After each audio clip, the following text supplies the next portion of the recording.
books and periodicals, I'm dating myself if I say periodicals, are located within your library, but it is a whole new game with the internet and with libraries serving as the hub for interaction for communities. And we do know that, and we respect that, and we also figured, based on the interaction that a librarian has any given day of the week, you were the perfect place to start with how should we connect the 2020 decennial census to our local communities. And so doing today's webinar is really because a couple different things. I'm going to go ahead and address the elephant in the room. With coronavirus happening, a lot of conversations are starting to take place as to how do I engage the census and yet avoid community contact if necessary. And yet, I'm guessing that as of today, you may not have seen a decrease in any of your interactions with the community. And so we're going to be monitoring this closely with you to understand what this looks like, because our team was looking to get out into the community to do community events. So I think libraries and librarians are going to play an even more critical role in this. We can begin with the first couple of slides, if that would be okay. Well, let me just add, Lily, this is Jo, Sure. that the state librarian has scheduled a meeting on Monday at noon. It's her regular website chat she does every month. We're going to be focusing entirely on plans that libraries should have in place or can maybe start putting in place for continuation of services if indeed we have outbreaks here in Montana of the coronavirus and there's actions taken either at the regional level or state level that might impact how libraries operate. So we'll be talking about that more on Monday, and you'll be hearing more from the state library. We're monitoring the situation as well. So thanks for bringing that up, because I'm sure that would have been a question. So I'm going to go to your first slide, which is the form. Okay, great. So wanted to share with folks, what does the form look like? And everything that we're showing you today is available, by the way, on the internet. We use 2020census.gov for everything. So everything we're about to show you is already available. We're happy to send any links. The form will be arriving in people's mailboxes and delivered to homes. So something called update leave, we'll cover that here in a few minutes on the PowerPoint. But if you don't get mail at your house because you live in a rural area or a remote area, somebody will physically drop the form off to you, the form that you're seeing right now. And that's called update leave. But the forms will also start to drop in the mail. I also will address the second, smaller, the baby elephant in the room, and that is that we have heard, quote unquote, the site is live. We want to, we're so close. We don't want to encourage anybody to fill it out just yet, but if you all hear that it is live, it's not a mistake. We have opened it up for some testing, final run-throughs. I have seen the site myself, but what we want to do is we want to make sure everybody's going, and let me pause for 10 seconds. Does anybody have a question on the form itself? If you haven't seen the form, this is what it looks like. You're seeing it for one person. If you have one of the big things that we want to emphasize, and you're going to get these kinds of questions when people start to come to the library to fill it out. Well, I live with my spouse and our 2 kids, but my mom has been staying with me for a couple years. How do I do that? Does she fill out her own? And the answer is we count everyone inside the household. So this form that you're seeing on the slide right now is for one person. If you're filling it out in paper, then you just go on to the person number 2, person number 3, etc., until you have identified every single person within the household. If you're doing it on the internet at the library, then again, you just go on to person number 2, person number 3, and I love the way the internet is set up. It asks you, have you counted everybody? And then when you're almost done, it says, have you missed anybody? So it's really done with the intentional effort of counting everyone in the household. And as I started to say, I'll pause there to see if anybody has a question. And Jo, I'm on the road, so I can't see the questions in the chat box. That's okay, because I need to read them anyway, since in our recording, the chat box isn't recorded. So for people viewing the recording, I always read them out loud. We do not have any questions. Fantastic. So, okay, we're ready to move on. All right, we're going to go to the next slide. which is a bunch of links on what is the census and who counts. A lot of short videos. Exactly. So we sent this to you, and here's what I wanted to share is that, again, go to 2020census.gov. You can find any one of these. However, the state, I'd like to say thank you to the state of Montana. Their efforts at the state level should equally be applauded. They are a partner of ours. We sought to form up a complete count committee with them very early on, and they have done some Montana videos. So after today, we will send you the videos that the state of Montana has done, and they are gorgeous. They speak to Montanans, and you look like Montanans in the video, which I think is very, very important to an authentic message. But we wanted to include some links here. At the very top of the slide shows what people can do at the local level if you want to just do your own PSA. You can make it fun, you can make it exciting, you can make it very specific to your community. We're seeing librarians, teachers, elected officials, faith leaders, health workers, all the like doing videos to come together to say, I count, the census is important, it's safe, it's easy, and I've done it. And so we can go on to the next one. Okay, and I'll just add that since none of these links are actually clickable in our presentation today, I'm going to quickly grab them. I will make sure that you all get a link to this presentation.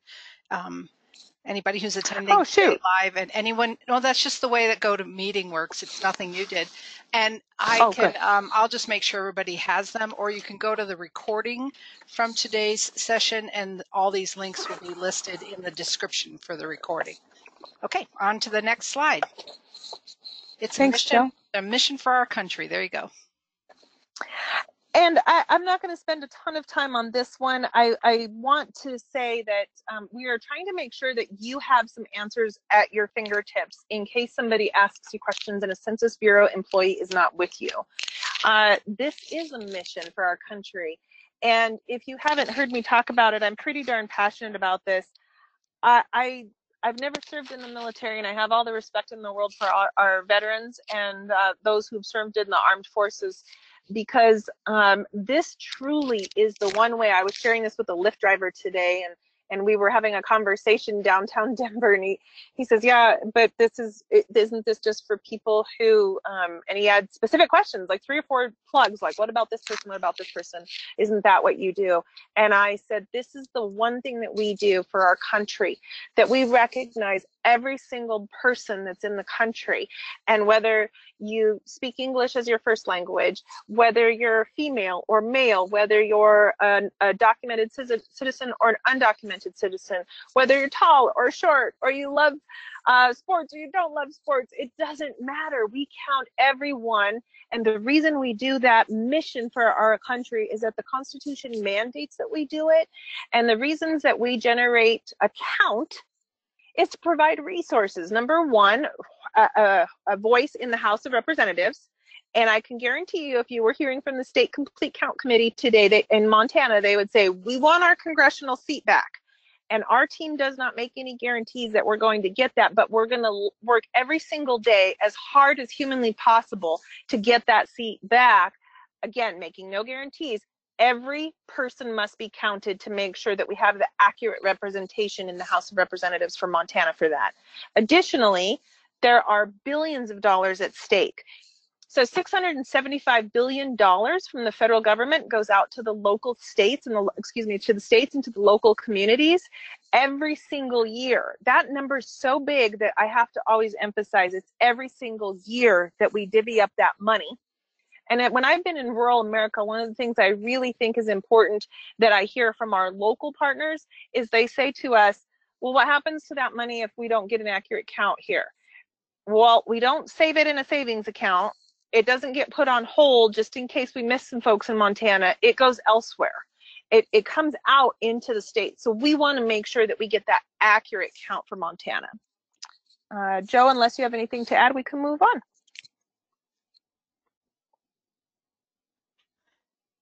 Moving to the next slide. Okay. Mandated by the Constitution.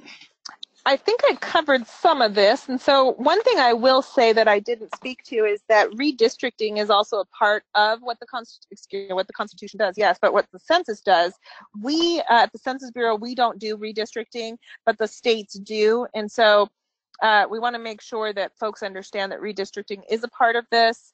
I did speak to the billions of dollars of federal funding, apportionment. I love that this speaks to decision making at the local level and also serves as a benchmark for our population to understand the demographics of our communities. And We can go to the next one. In Montana, our Census and Economic Information Center estimates that we lose $20,000 for every person that isn't counted in the state. So that's it's really valuable. It is important. Okay, confidentiality. Okay, and another question folks may ask you or your staff or your team, I don't like giving up my information. How do I know it's safe? So Title 13 is the law that protects everyone's information.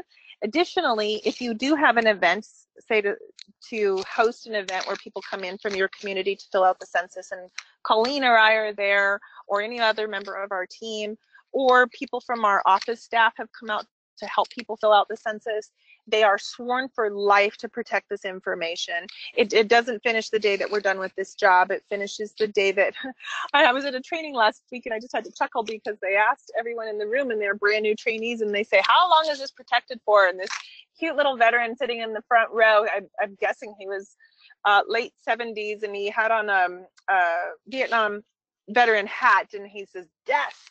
It's just like what I promised to my wife. And I said, well, okay, that's one way to deliver the message. But the truth is we do protect this stuff while we are alive. And that is just such a commitment to our service to the country and to Montana and to the people.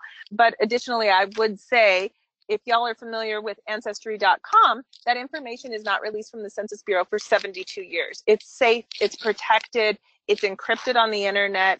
It is never released in a personal, identifiable way.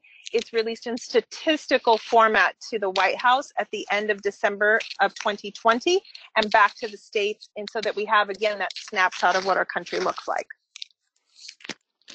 And moving on to George Washington University Counting for Dollars.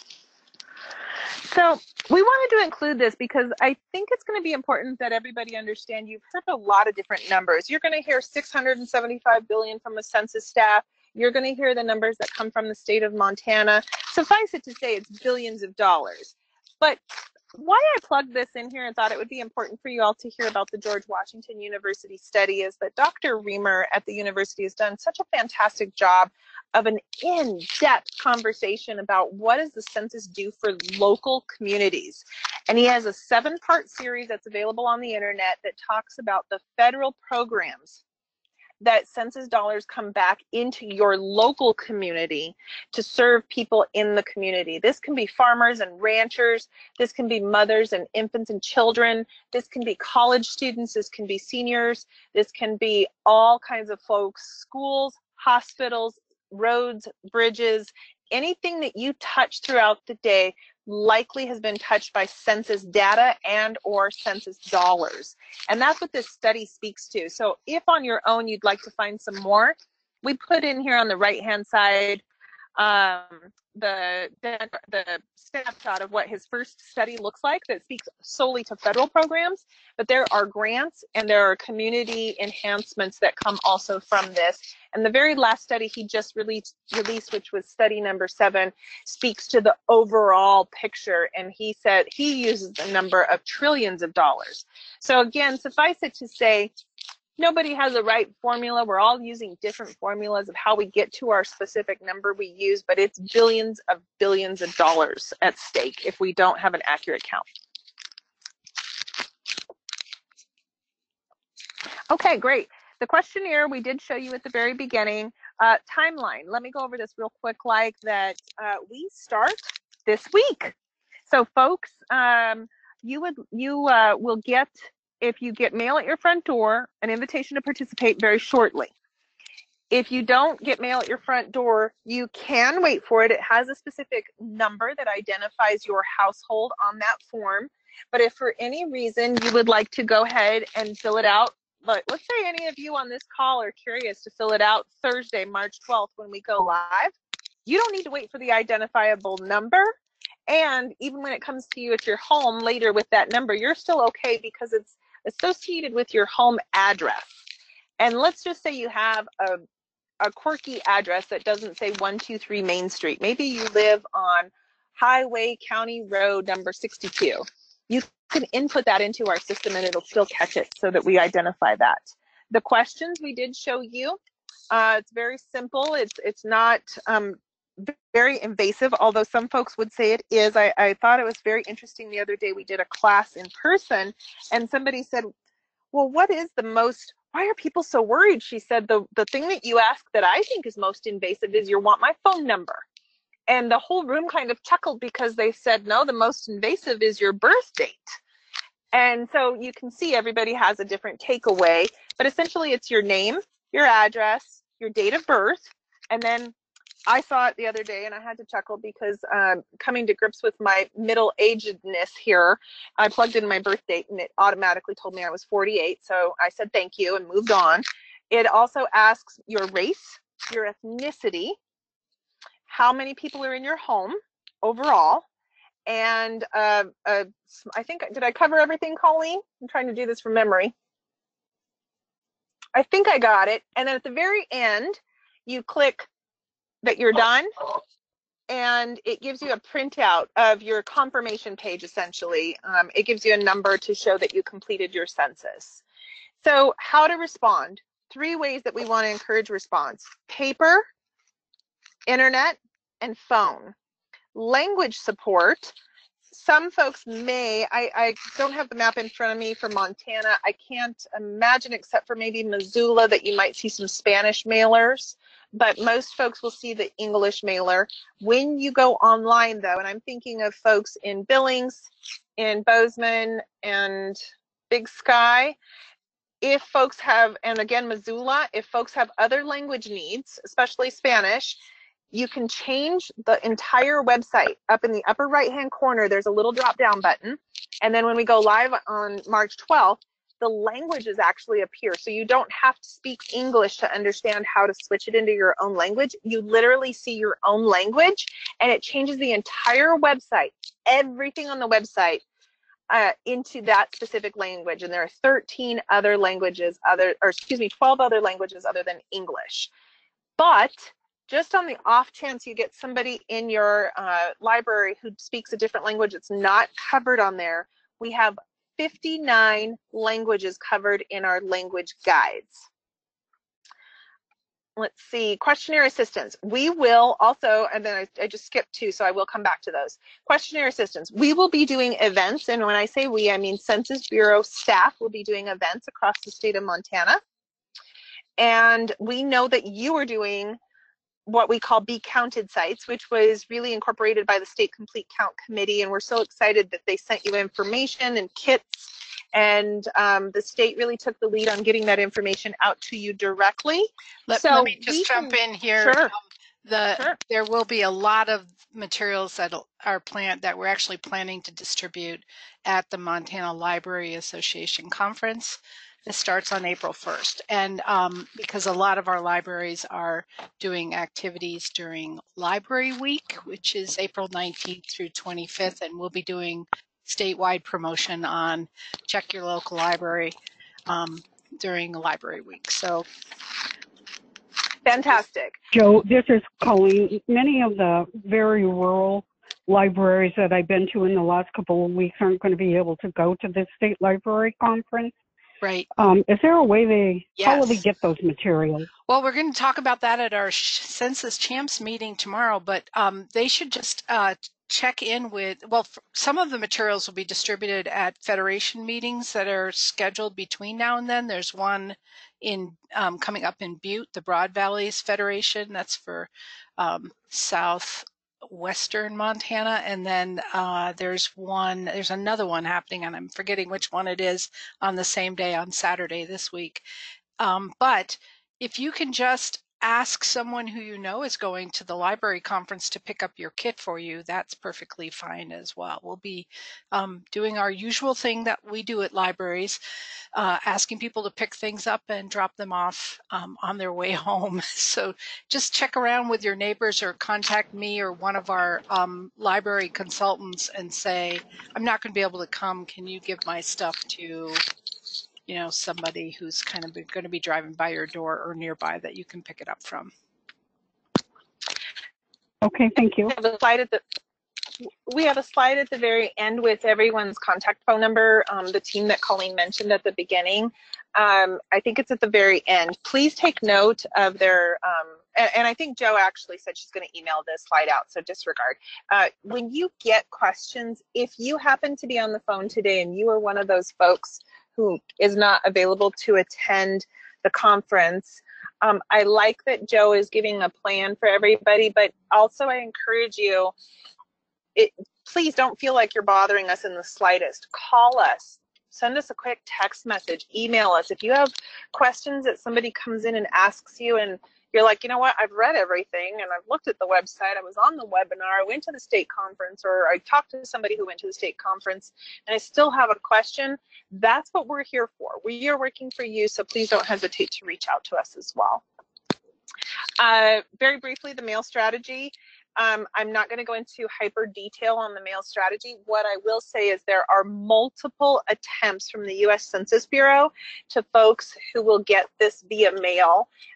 If they're not hearing about it from their health provider, from their kids' schools, from their employers, from their state government or city government, if they happen to just be folks that, like Colleen's been out dealing with a lot of tribal folks and a lot of folks who just happen to be ranchers and farmers in real rural parts of the state, if they are one of those folks, they will get multiple mailers sent to them. And the mailers will be a variation. It'll be a letter inviting you to participate. It will be a postcard reminding you haven't done it yet. And it is essentially just a way to make sure that they understand it's not a typical survey. It's a very, very important survey, and we really want to encourage their participation. The type of enumeration, that's the last bullet on this slide, I mentioned earlier something called update leave. And in layman's terms, what this means is an area of the state of Montana that does not get mail like the average person does at like 123 Main Street will get that hand-delivered portion. We have had to hire a lot of folks to make sure that this operation goes off without a hitch. And so these are folks that live in Montana who will be visiting their neighbors at the front door, dropping off a form at the front door for folks to actually get that same invitation, just like the mailer. And Joe, again, that's a complicated conversation. If folks have questions about it on a one-off, especially if they're in an area where there's a high update leave, we can certainly visit that on a one-off conversation. And I'm one of those people who lives in a town that doesn't get mail delivery to my house, and so I'm expecting to get it on my doorknob. And I think that was, we had that question very early on, and we've made an effort to try to get that information out to everybody. I'm not seeing any other questions come into the chat box, but if you have concerns, one thing I think people might, if somebody is missed and they don't get a postcard inviting them to respond, that doesn't mean they can't respond, right? They can still absolutely respond. Yeah, okay, I like that that was asked. So that actually, I'm going to take a segue, and if you want to take us to the next slide, I will segue for just a moment, and then it tees us up for the next one. One thing that comes to my mind is the level of outreach that we're doing. So the national campaign is actually kicking off right now. And what do I mean by that? I mean that our headquarters in DC and the folks that we hired to do our media campaign are kicking off a national campaign as well. So the national campaign, you'll eventually, and I always give two examples, and I don't know if these are actual examples, but these are the ones I think of. Two things that you'll see will be commercials and digital strategy And so like if you're looking at a Toyota commercial, you might see a Toyota commercial saying that they support the census. You might see spokespeople like Oprah or somebody like that doing a campaign to say that they support the census and they participated themselves. Something along those lines at the national level, that you could expect to see that.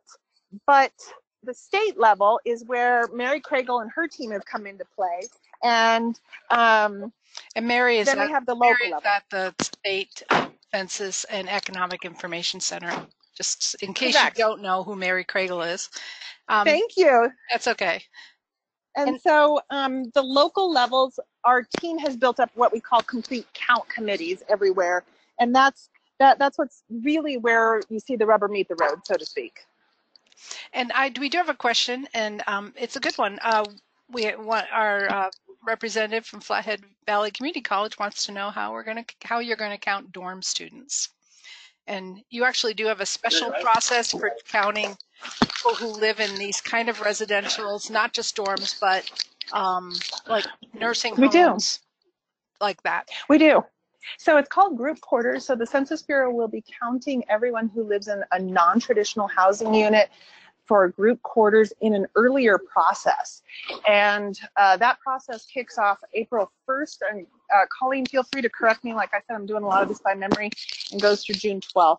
If someone is in a nursing home or a college dormitory, I think I saw that in the corner of my eye, a prison, a jail, a rehab center for an extended amount of time, places of that sort, they will be counted through a variety of different ways. I believe it's 4 total options.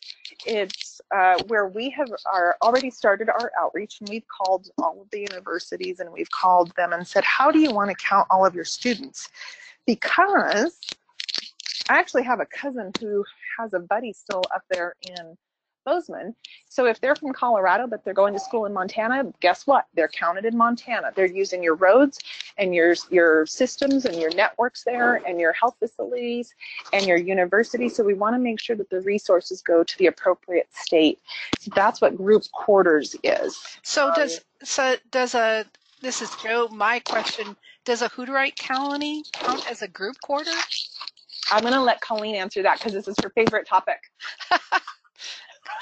Colleen, you'll have to unmute yourself here.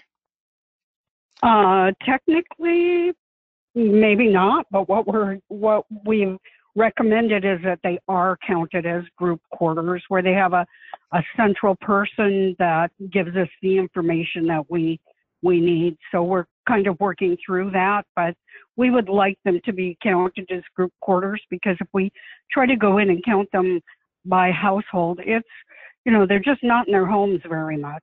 So we hope to do group quarters. So if a library, because the Hutterite communities use our libraries a lot. So if they come in and ask about being counted, we should probably refer that to whom? You should refer them to. Can I jump in, Colleen? Yeah, go ahead.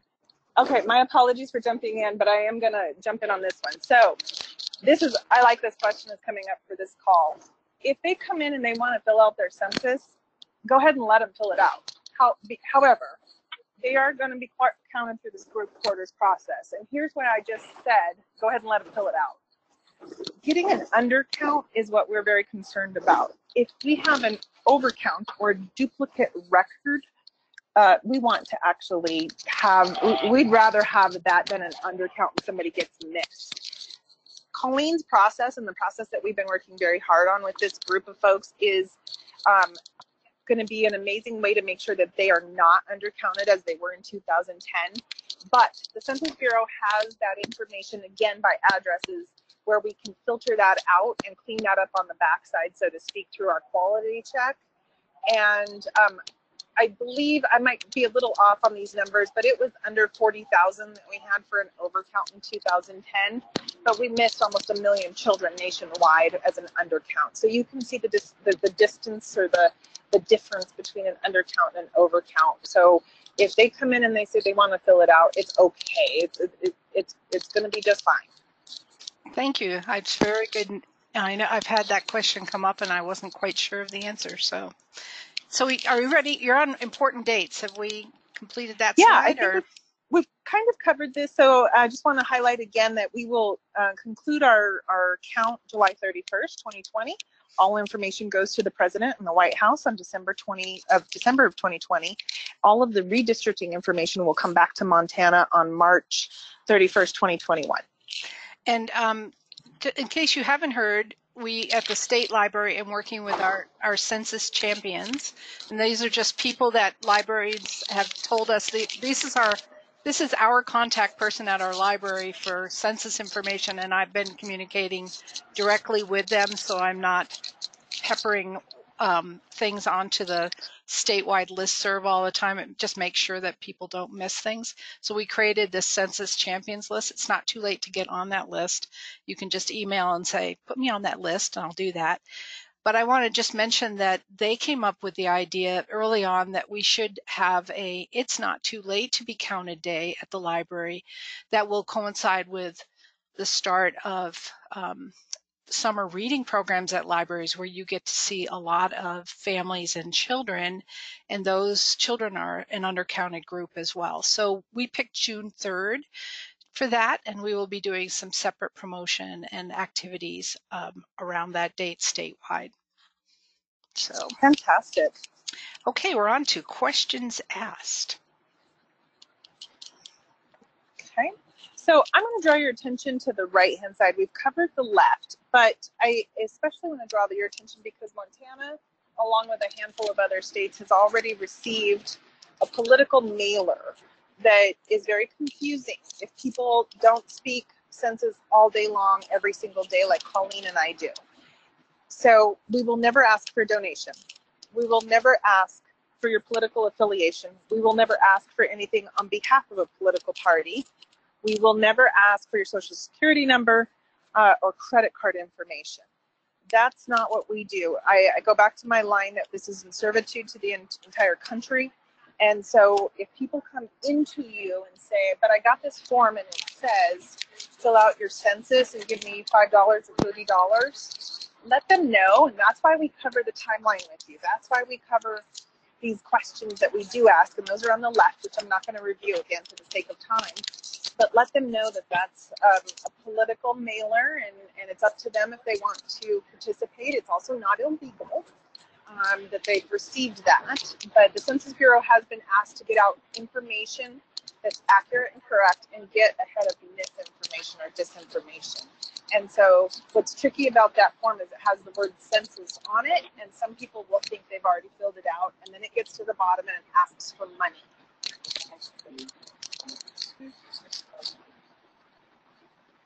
And I think we can go on to the next one unless folks have questions. No questions. Great. So we wanted to show this picture. If somebody comes to your front door, they will have that bag that this gentleman is wearing in the picture, and they will have a federal ID also shown in on the picture. So for update leave and the actual census taking, the person that comes to the door has information to identify who they are. If someone is afraid to enter the door, or perhaps they just don't like strangers on their property, this is why it's such a great time to be doing this on the internet and by phone, is that the sooner that we get people to respond, we never say that they'll never hear from the Census Bureau again, because we have other operations that are ongoing all other days of the year and ongoing. This is not just a one-time thing. So we want to let them know that it's less likely that they'll hear from us on the decennial census. And we can go on to the next one.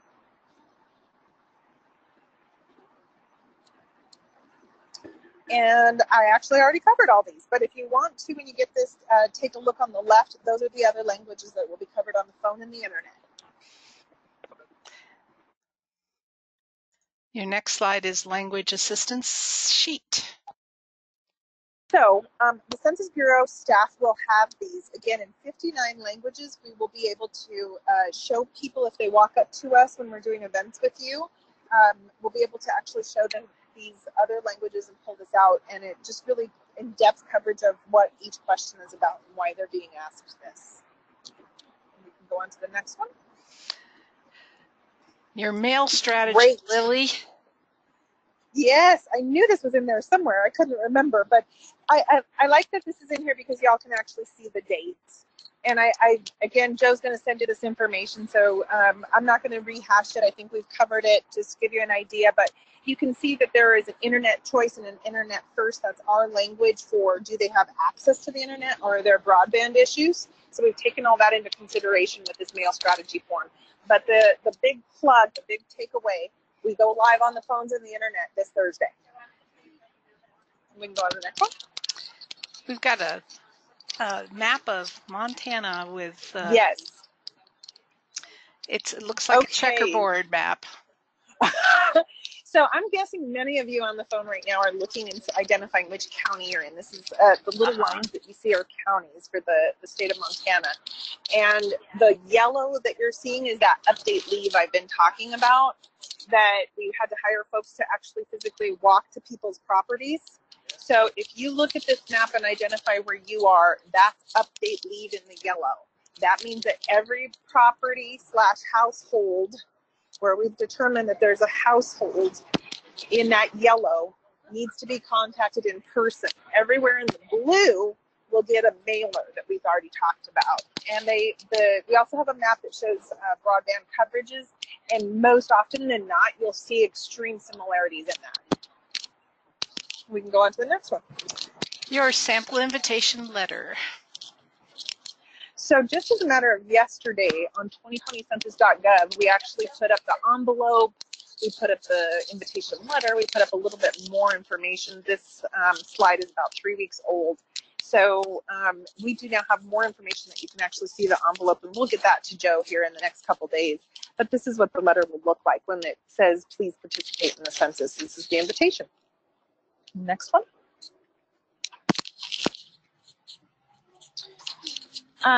Okay, great. This is what we were talking about earlier, that you can do the language switches. So where you see the yellow pointers, if you will, or the arrows, you may recall I said that you can actually switch the website into somebody else's language. When you click on what they're pointing at in the yellow, literally the entire website switches, and that's why it's familiar or recognizable. In years past, what we've done to a lot of folks who don't speak English, I'm thinking of our Hmong population in Missoula, also Spanish speaking in some of the areas I mentioned earlier. Many times a family will bring their children with them, and their children serve as an interpreter for the entire family, and so the child has to learn to read all of that in English and then tell mom or dad or grandma, you know, this is what that says. We have taken this a step ahead to know that they don't have to have a child with them or an interpreter with them, that they can just click on that button and switch it into the language that they need, and the whole website will be set up so that they can identify and fill out everything, hopefully all by themselves, but you never know. Oh, I did see a question, Joe, flash in. From Sonia out in Miles City. How do you count children who are living half-time with each parent? That's a great question. Okay. Yeah, so I had a mayor. I have a funny story to share with you. I had a mayor.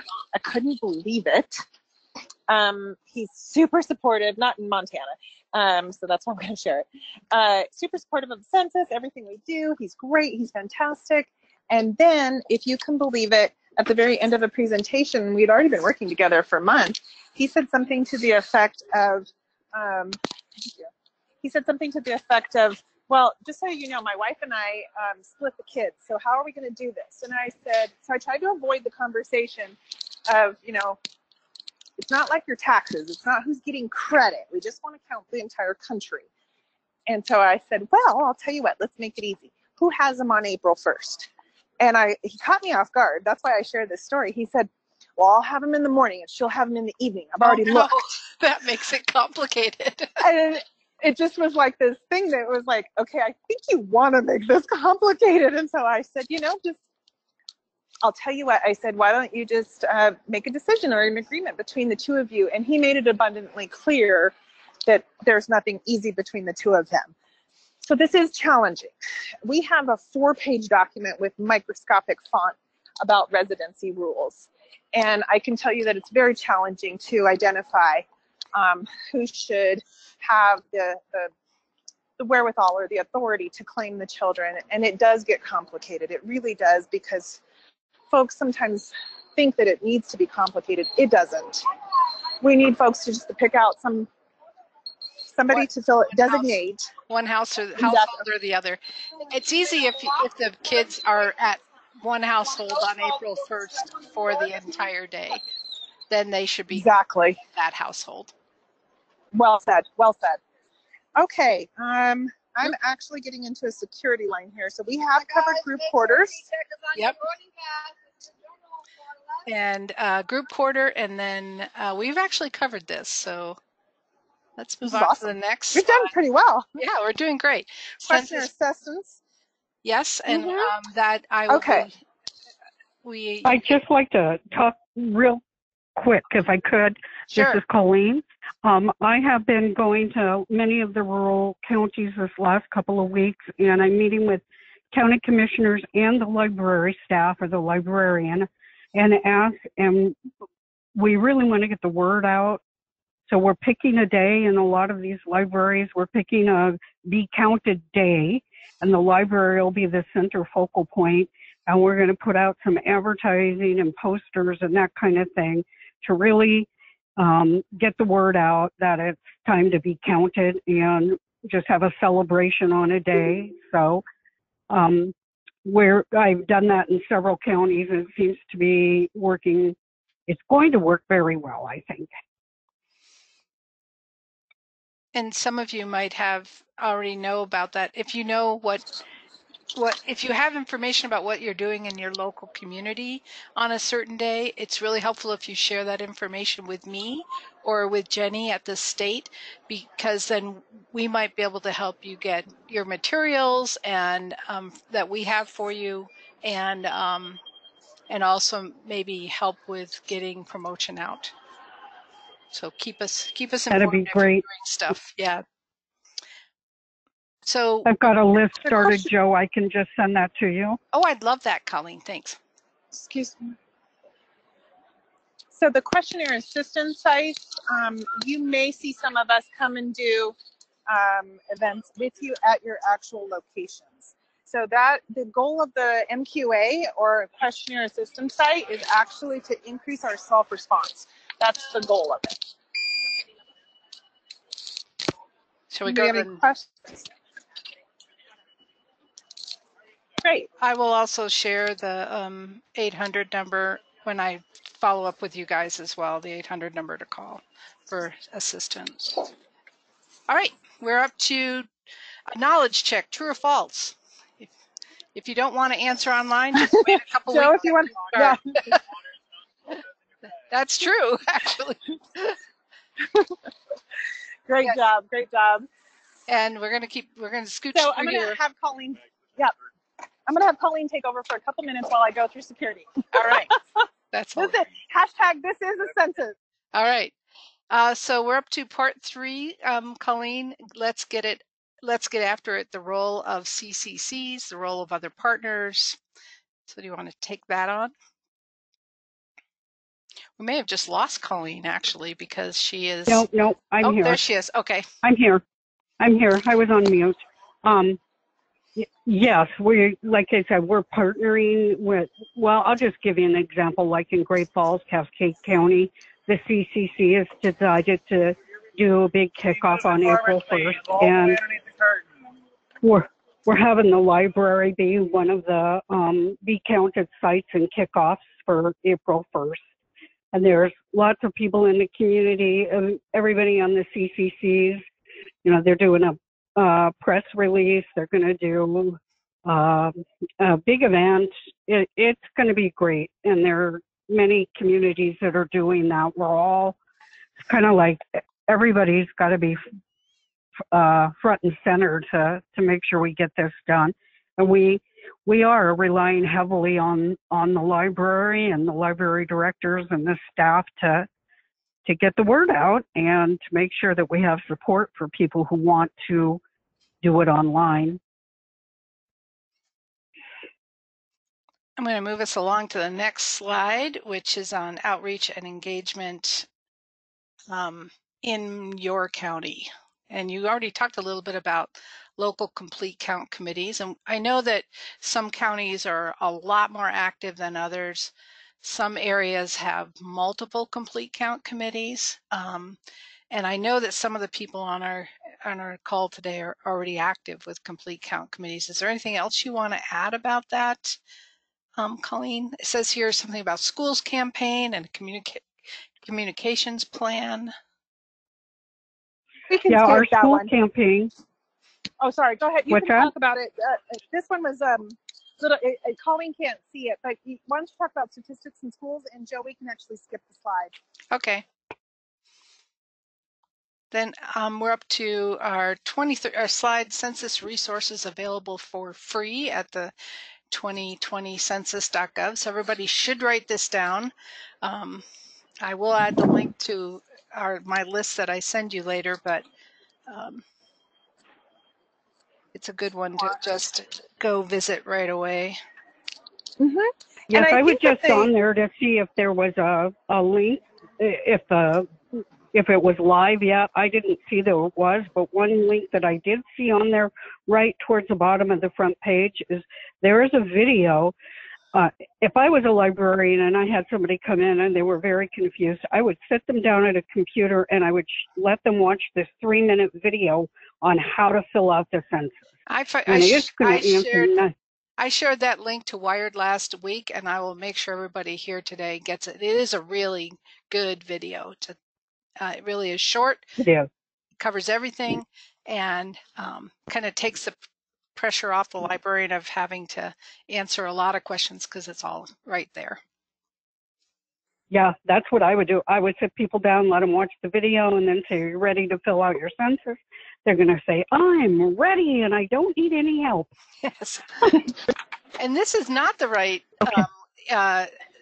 URL to go to fill out the census, 2020census.gov. What you want to go to is it's my2020census.gov, correct? So I have a funny story about that. Uh-oh. So if you go to my2020census.gov today, it is live. You can fill out your census. This is kind of what I was hinting at earlier.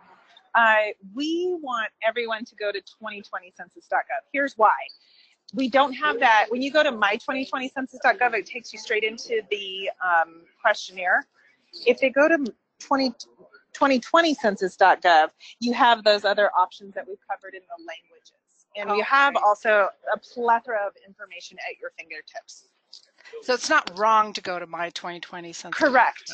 But so the funny story behind that is that the American Library Association wanted to get the link embedded in a lot of computers across the country ahead of time. And so that's why a lot of people even know about it, is that the Census Bureau sent it out early to the American Library Association. So we're the ones causing all the trouble again. Fun you can count on it. I like it.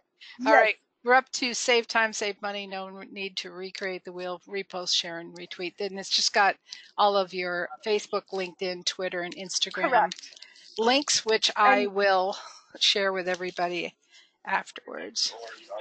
So we have a media specialist in Montana as well, and he would tell you, and we have one down here in Colorado. It's so funny. I used to send her a ton of information and people asking for different quotes from us and different statements, and why should we participate in the census? And one of the things that cracks me up that media people say is, it's on our website. All of that's approved messaging.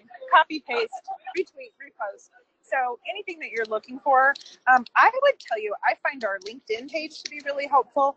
And I voiced this to headquarters months ago, and I said, your LinkedIn page is actually the best. So they've started pushing more of the LinkedIn. Pushing that content out. We just lost you, Lily. We may have lost Lily. Stuff. Oh, there, she's back. Oh, you're in and out. We have a slide about you're still hiring. You guys are literally on a ride with me. That's okay. We're hearing you off. So if anybody is interested in, my apologies. I literally feel like you guys are on an adventure with me. So just a heads up that we are still hiring. If somebody's interested in a job, there are the links to go on and apply. And we do have an office in Billings. We are almost fully staffed, but you never know if we might lose a really important person if they win the lottery or take off or something. So I encourage folks to visit both websites, the 2020 census.gov and the USA Jobs.gov, and just make sure that folks understand that we are not turning down any applicants at any time. One thing that I have heard my director say of our region is we would rather have a bad press story that we got such a great response from self-response that we didn't need to hire as many people as we originally thought. And so we didn't end up having the jobs that people were looking for. So if you hear that story, that means that we did our job and we did a good job. And you all played a part in that. We're up to brainstorm, and just and I know that a lot of you have already been thinking about this. We have been thinking about it at the state library and pushing information out since September on what you can do. And it's not too late to plan a Be Counted Day at your library, because April is a perfect time to do it. Or if that's not convenient for you, think about maybe something in conjunction with It's Not Too Late to Be Counted Day in June, or the start of summer reading. I know a library that's actually doing an activity, a kids activity at different times throughout April, where they have different small items and critters, actually. One time it's count all the bears you can find in the library today, and they're going to be putting bears all over the library. And another day they're going to be doing another critter, and so they're going to have critter counts for the kids to get kids excited. Of course, counting books at story time and then handing out information about the census is an easy thing to do. We also encourage libraries some of them are doing a My First Census photo shoot, and we have on our website a photo prop that you can print out and use for that. Invite families to come, and kids who are under 10.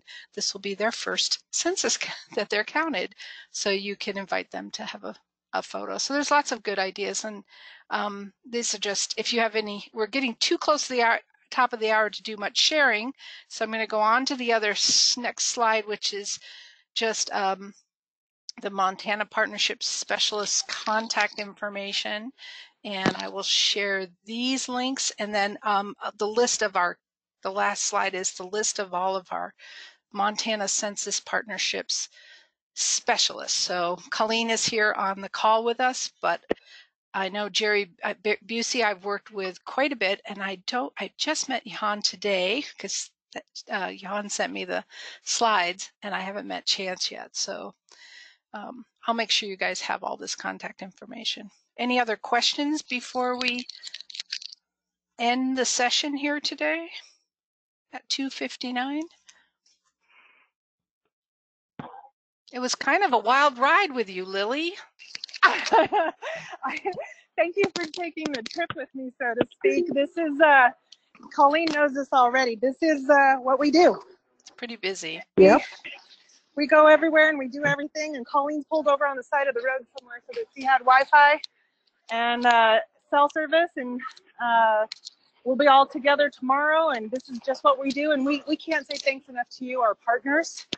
The old saying, partners in crime, this is partners in a mission. So we say thank you, and thank you for your time, and thanks for being on the adventure. Don't be surprised if you start to get busy as those mailers hit everybody's households this week and next week. So, all right, everybody, I'm going to go ahead and stop our recording. And thanks to our two very busy census folks for taking time out of their travels today to meet with us. And thank you so much. Have a great day. Thanks, Joe. Bye. Bye. So I have stopped our recording.